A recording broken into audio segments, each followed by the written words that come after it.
Saludamos a todas las personas que se conectan a través de las redes del diario La Prensa de Lara en este foro interactivo de todos los viernes. En esta oportunidad para tratar el tema más relevante que ha sido noticia esta semana y es la consulta popular, que por fin ya tiene fecha. Se conoció que la misma se desarrollará desde el 5 de diciembre hasta el 12 de diciembre de este año y tendrá una logística de participación. La gente podrá votar a través de la vía online, a través de puntos itinerantes que habrá a lo largo de esa semana, y el 12 de diciembre se espera también la participación presencial de los venezolanos. Sobre este tema se han generado ciertos comentarios, ciertas dudas que han resultado sobre la viabilidad legal y también logística de esta propuesta de consulta popular que está desarrollando la sociedad civil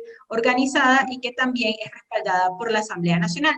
Para aclarar estas dudas, tenemos con nosotros a la doctora Blanca Rosa Mármol de León, ex magistrada emérita del Tribunal Supremo de Justicia, y quien además es quien está a cargo de organizar este comité organizador de la consulta popular. Gracias por atender nuestra invitación, doctora.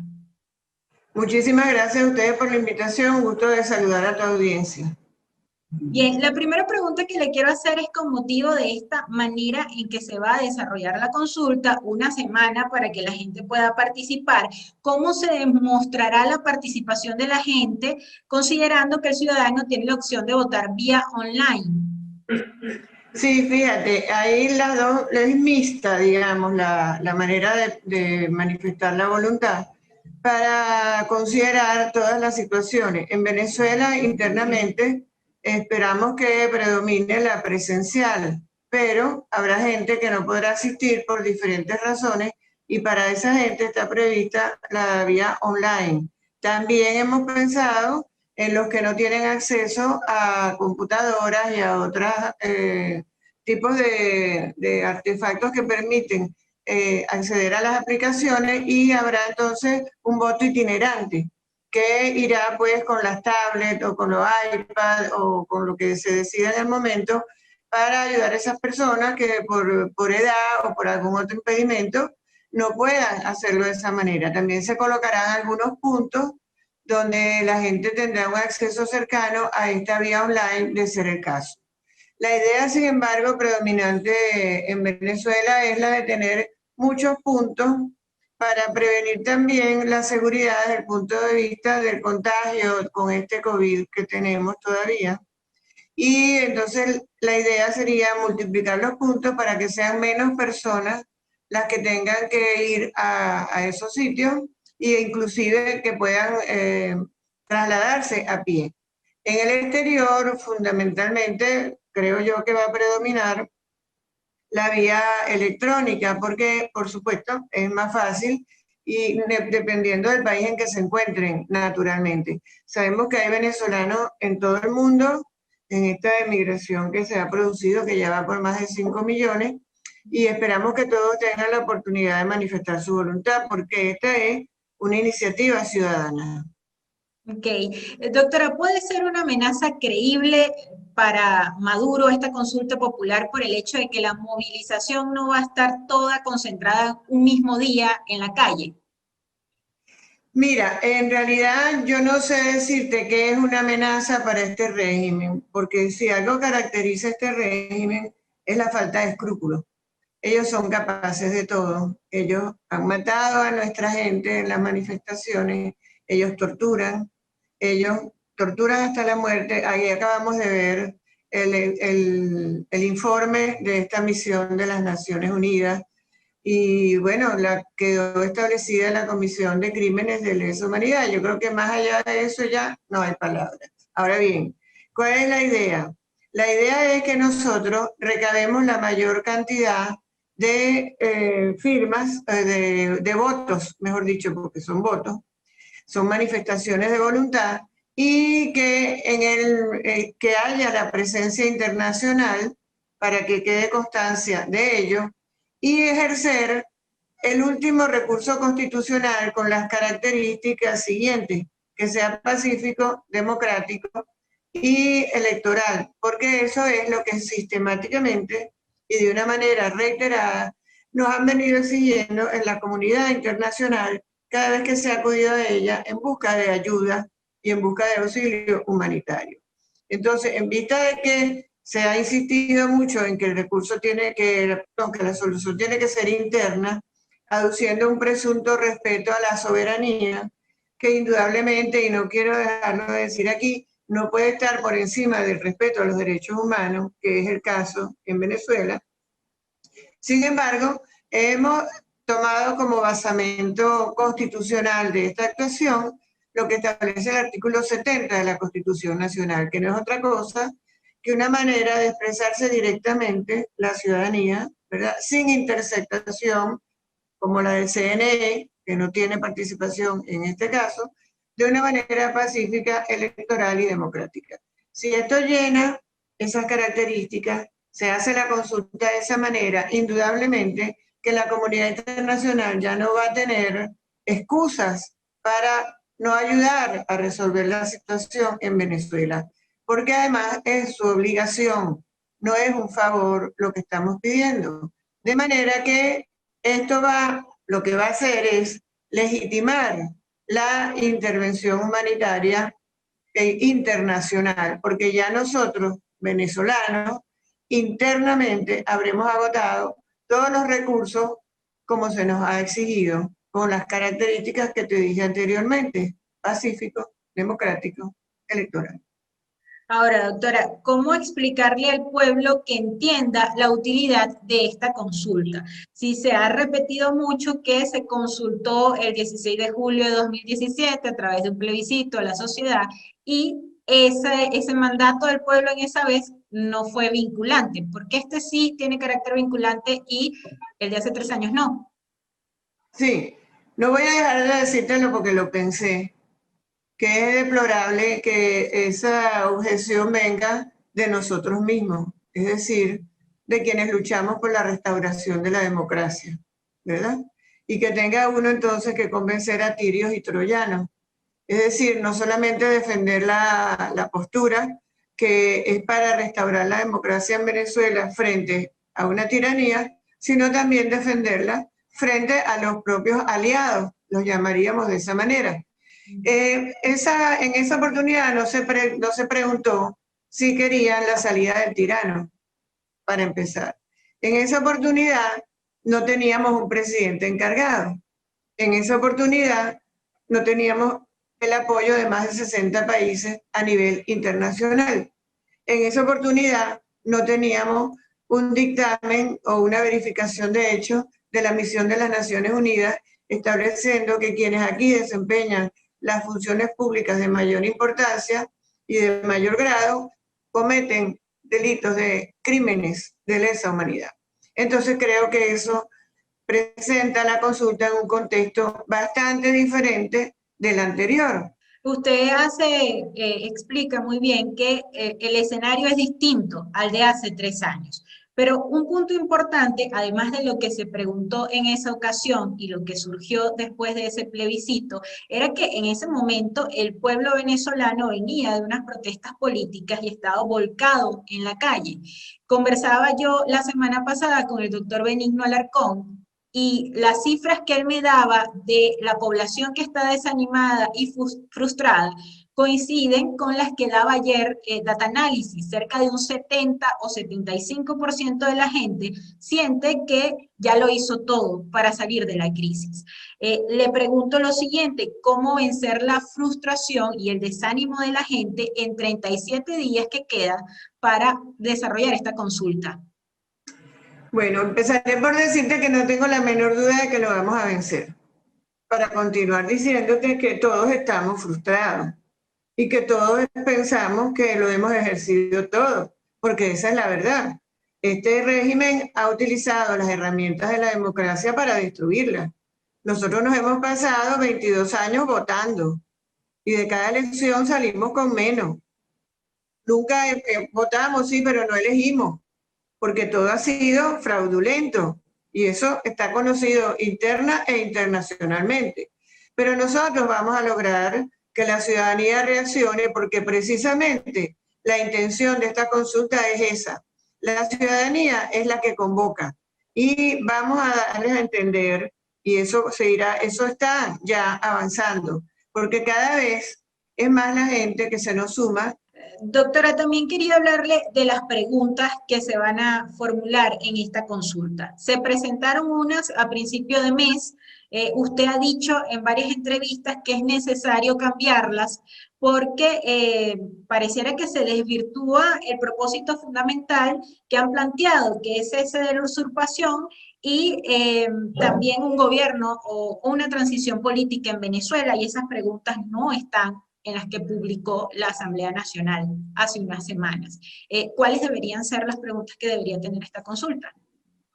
Dices bien, y veo que lo tienes muy bien internalizado.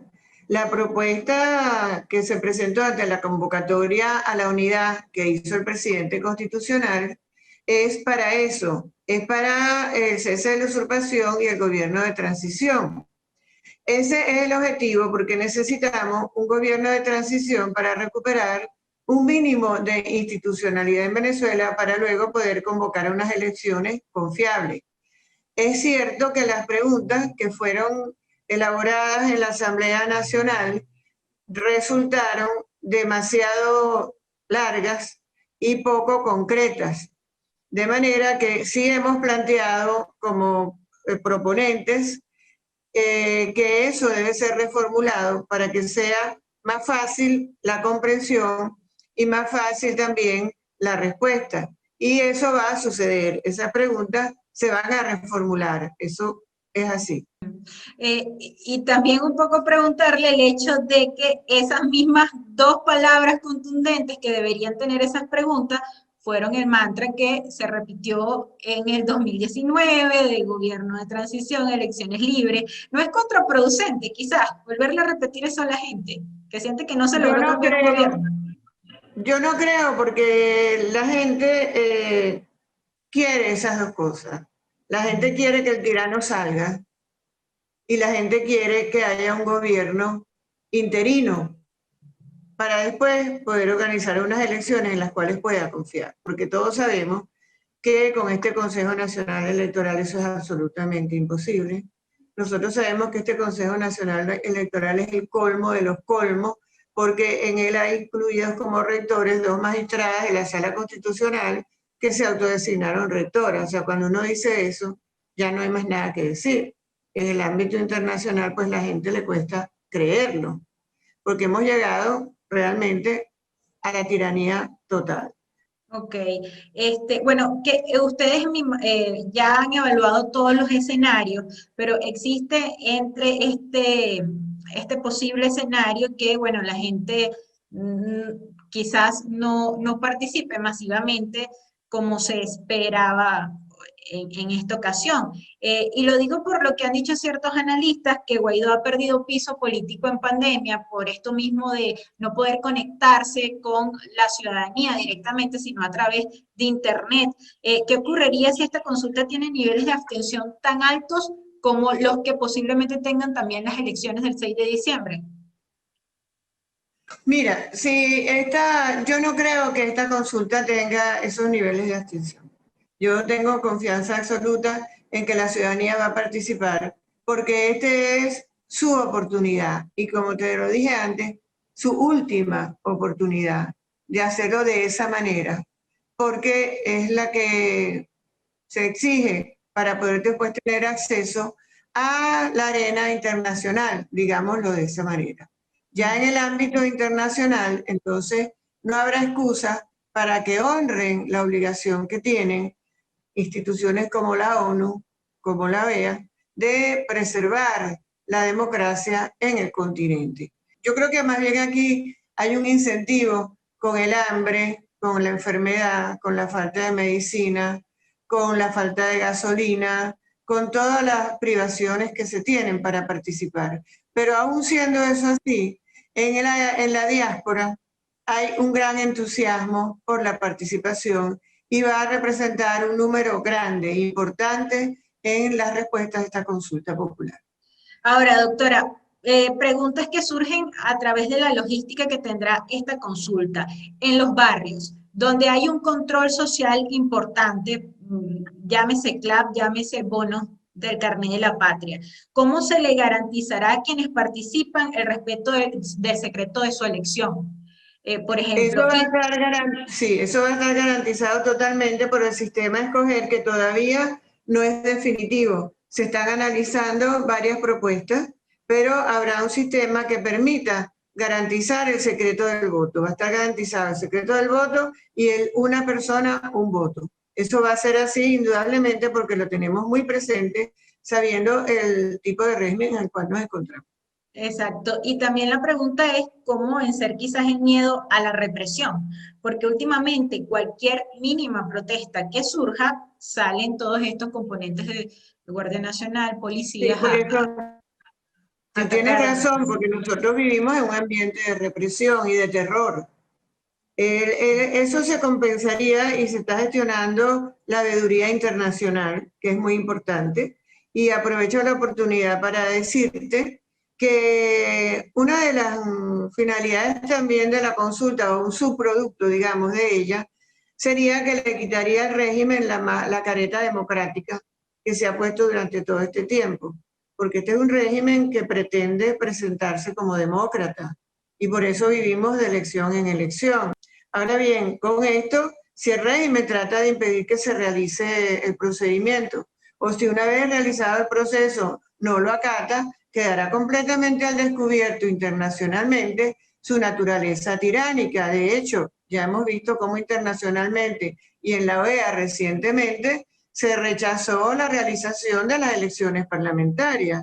Es decir, es evidente la naturaleza inconstitucional de la misma. Este es un régimen que está en el ojo del mundo y de la comunidad internacional. En todo el mundo ha repercutido la emigración que se ha producido de más de 5 millones de venezolanos. Entonces yo no creo que este régimen políticamente esté en la posición de que le convenga hacer una represión de esa naturaleza. De todas maneras, tenemos ese planteamiento que te dije antes de la dispersión de los puntos, de involucrar a la comunidad internacional y de la opción también electrónica para los casos en que sea más fácil o más seguro de esa manera, yendo a los lugares donde sea más complicado expresarse. Doctora, ¿qué mensaje le está enviando esta consulta a los militares del país? Bueno, el mensaje debería ser, en vista de que ustedes como institución que está obligada a defender la soberanía y la democracia, no actúa en vista de que este gobierno se ha transformado en una tiranía, la ciudadanía toma la palabra, la ciudadanía va a actuar directamente y ustedes verán si se suman o no y cómo van a quedar frente a la situación que evidentemente va a cambiar después de este proceso. Porque aquí la ciudadanía se va a expresar de manera directa, sin interceptación, y el mundo entero va a saber que aquí en Venezuela nosotros, los ciudadanos, queremos democracia y que no queremos esta tiranía. Los militares verán si se suman, si llegan a tiempo o si llegan tarde o no llegan. Y en ese caso responderán. Quisiera también que me explique un poco cuál es la viabilidad constitucional, legal, que podría tener el Parlamento luego del 5 de enero, la continuidad administrativa de la que tanto se habla y también de la presidencia interina. Esa continuidad administrativa es muy discutible porque no sería administrativa, sería una continuidad constitucional, como lo han planteado por allí. Creo que entre ellos la doctora Sosa. Y ese parlamento que resulte producto de estas elecciones fraudulentas, pues seguirá siendo inconstitucional como todas las instituciones que tenemos hoy por hoy en Venezuela. Es la última a la cual faltaría por controlar de parte de la tiranía. Eso sería completamente inconstitucional, esos diputados electos de esa manera. Ahora bien, en cuanto a la presidencia interina, me gusta que me hayas hecho la pregunta para aclarar que la condición de presidente constitucional de Guaidó no depende de que sea presidente de la Asamblea Nacional. Eso no es así, porque la presidencia de la República no es rotativa, ni tampoco se elige en segundo grado. Él es presidente porque cuando sucedió la ausencia absoluta, él era el que estaba encargado de la presidencia de la Asamblea Nacional, único poder legítimo que hasta ahora nos queda. En esa condición es que está encargado de la presidencia de la República. Pero cuando la Asamblea cambie, y porque cambie la directiva de la Asamblea, eso no quiere decir que nos van a cambiar el presidente a los venezolanos, porque la presidencia de la República no se elige en segundo grado. Nosotros votamos por el presidente y este presidente está allí por disposición constitucional para suplir al legítimamente electo. Ahora bien, si se ha prolongado de una manera exagerada, lo cual es cierto, esa suplencia que debió ser corta y haberse celebrado unas nuevas elecciones, eso no significa que se vaya a ser presidente de la República de ahora en adelante el que sea presidente de la Asamblea. Eso es una distorsión muy grave, muy evidente y grosera de lo que dice la Constitución Nacional. El presidente seguirá siendo Juan Guaidó hasta que se encargue el gobierno de transición. Ok, es decir, a partir de este nuevo periodo debería haber un presidente de la Asamblea Nacional y Juan Guaidó asumiendo sus funciones como presidente interino, o sea, Exactamente, tendría que haber exactamente. una desconexión de Él ambas. tiene que ser presidente de la República y debió haberlo sido desde el momento que se encargó y debió haberse desprendido de la presidencia de la Asamblea Nacional. Esa es la realidad. Ahora, doctora, hemos escuchado amenazas de todo tipo por parte de Nicolás Maduro, de su gobierno, amenazas a veces muy directas que dicen que a partir del 5 de enero se podrían usurpar funciones, según palabras del gobierno, si los diputados pretenden la continuidad constitucional, como usted lo explica. ¿Podría funcionar un parlamento, una presidencia interina desde el exilio? Bueno, yo creo que están poniéndose las cosas de tal manera que podría ser que llegáramos al punto de la presidencia en el exilio. Ojalá que no sea así. Ojalá que podamos lograr el gobierno de transición, que es lo que yo creo que vamos a hacer con esta iniciativa que estamos planteando. Pero este es un país, nuestro país, nuestra querida Venezuela, donde la democracia ha sido destruida y tenemos duplicidad en todas las instituciones. No sería la primera institución con duplicidad y en realidad es la última que nos queda, la Asamblea Nacional y el presidente encargado por disposición constitucional. Todas las vías que está planteando la oposición no logran a corto plazo una salida a la crisis. Es el gobierno de transición del que tanto se habla. ¿Cómo se le explica a la sociedad que está viviendo lo que algunos economistas dicen, una crisis igual a las de naciones que están en guerra, sin tener un conflicto bélico, que esperan son salidas inmediatas? Sí, tienes razón que es normal que se espere una salida inmediata porque hay un grado de desesperación muy grande y sobre todo un sufrimiento inmenso de parte del venezolano hoy por hoy. La situación es la siguiente. Estamos planteando la única salida, el último recurso constitucional que nos queda, como te dije anteriormente, pacífico y electoral, porque ya agotamos todas las vías democráticas. Y estamos en una situación muy similar a la que se sufre después de una guerra, porque aquí, vía democrática, entre comillas, nos han conculcado el ejercicio de todos los derechos y el control de todos los poderes. Y es tanto así que además tenemos presencia en el país, como todos sabemos, de aliados de esta tiranía que son internacionales. Tenemos iraníes, tenemos chinos, tenemos cubanos, tenemos el embajador de Cuba en el Consejo de Ministros, tenemos el ELN. O sea, esta es una situación dramática la que estamos viviendo en Venezuela.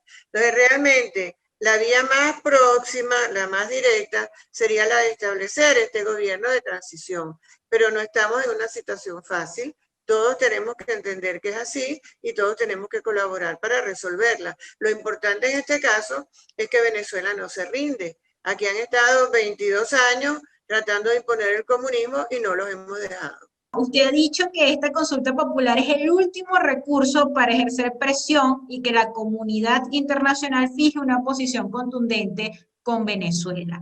Y bueno, hacía referencia que ya se han emitido informes de determinación de hecho de la ONU, donde señalan que acá se cometen delitos de lesa humanidad. ¿Ha sentido usted que la comunidad internacional le ha quedado grande el problema de Venezuela? Fíjate, aparentemente no. Si uno analiza las acciones que hayan tomado, uno podría llegar a la conclusión de que no, pero sin embargo, no deja de ser destacar este pronunciamiento que hubo en la OEA que te comenté antes, rechazando las elecciones parlamentarias. Quiere decir que se le está dando la atención. No deja de ser destacable el hecho de que la ONU haya nombrado esa misión para verificación de los crímenes que se cometen aquí en Venezuela, y yo creo que todo eso va sumando. También ha habido manifestaciones de diferentes países a nivel internacional diciendo justamente que solo reconocerían la manifestación de la voluntad del pueblo venezolano. Entonces, siendo esto así, yo sí creo que al manifestarse la voluntad del pueblo venezolano, que es donde radica la soberanía, sí vamos a tener una reacción importante. Ahora, es el 2021, la única salida posible a la crisis es una intervención humanitaria internacional. Por el momento es lo que se ve, porque ya nosotros internamente no tenemos más recursos constitucionales que accionar. Nosotros ya asumió el presidente en virtud de la disposición constitucional la presidencia de la República, y el paso siguiente debería ser unas elecciones confiables, pero como nosotros no tenemos digamos, disposición libre y confiabilidad en las instituciones porque están en manos del régimen, en este caso me refiero concretamente al Consejo Nacional Electoral, pues no podemos ir a esas elecciones. Esa debería ser la vía. La vía debería ser la salida del tirano y unas elecciones libres. Pero ¿cómo logramos eso? Ahí es donde está trancado el juego. Ahora, ¿y cómo se logra también una activación de la doctrina de responsabilidad de los estados sobre el caso de Venezuela, considerando que, bueno, la comunidad internacional o la mayoría no ha estado quizás muy a favor de una intervención en Venezuela y hablan más de elecciones libres, verificables y transparentes y de diálogo? Justamente estamos haciendo lo más cercano a unas elecciones libres, verificables y transparentes. Lo último que nos queda, lo último que nosotros podemos hacer de acuerdo a la Constitución, porque a través del Consejo Nacional Electoral eso es imposible. Ok, quisiera también su opinión sobre las sanciones internacionales. ¿Es necesario que se sigan aplicando a nivel económico y a personas del gobierno? Y se lo pregunto porque desde que se decretaron estas sanciones internacionales, da a parecer el gobierno que se encuentra como más atornillado en el poder. Entonces termina siendo como eh, la única manera, la represión que ellos ejercen de no salir del poder y verse quizás más consolidado. Yo soy partidaria de las sanciones a título personal. Yo creo que cada quien y cada funcionario de esta tiranía debe responder a título personal, penal, económica y civilmente, y que se le debe hacer responder de ello, de manera que si se le inmovilizan cuentas, si se le paraliza cualquier actividad económica, si se le hace responder penalmente por los delitos que hayan cometido, eso es lo que se debe hacer. Yo soy partidaria de eso y no creo que eso los beneficie, honestamente, no lo creo. Bien, doctora, mire, la última pregunta. Digamos, quisiera su análisis como conocedora de la materia legal sobre hacia dónde está conduciendo el gobierno al Estado venezolano. Lo digo porque Nicolás Maduro pues está creando un cúmulo de leyes que le dan el control absoluto de las instituciones del país. Creó hace poco la ley antibloqueo, que denominan antibloqueo, donde prácticamente tiene control total de los recursos del Estado y de los activos de la nación. Y también habla de una serie de leyes, van a tener un parlamento que en lo político pues van a ejercer el poder, pero el Estado venezolano, ¿hacia dónde se está transformando? Sí, él está trabajando parece que no fuera suficiente con lo que tiene y se quiere convertir en una suerte de, yo no sé ya ni cómo llamarlo, como de emperador, dueño de absolutamente todos los poderes, pero además de los derechos de los venezolanos y del patrimonio y dueño de Venezuela. Eso es algo totalmente inconstitucional que claramente lo presenta como lo que es, y no voy a dejar de decirlo porque no puedo, y ni siquiera es venezolano, porque eso se dejó así, pero el señor no es venezolano. O sea, ni siquiera llena los requisitos para haber llegado alguna vez a donde está. Y aquí estamos pagando las consecuencias. Pero no lo va a lograr porque la voluntad popular se va a expresar directamente, sin interceptación esta vez, y vamos a lograr el objetivo de la restauración de la democracia en Venezuela. Venezuela se está acostumbrando a un sistema comunista.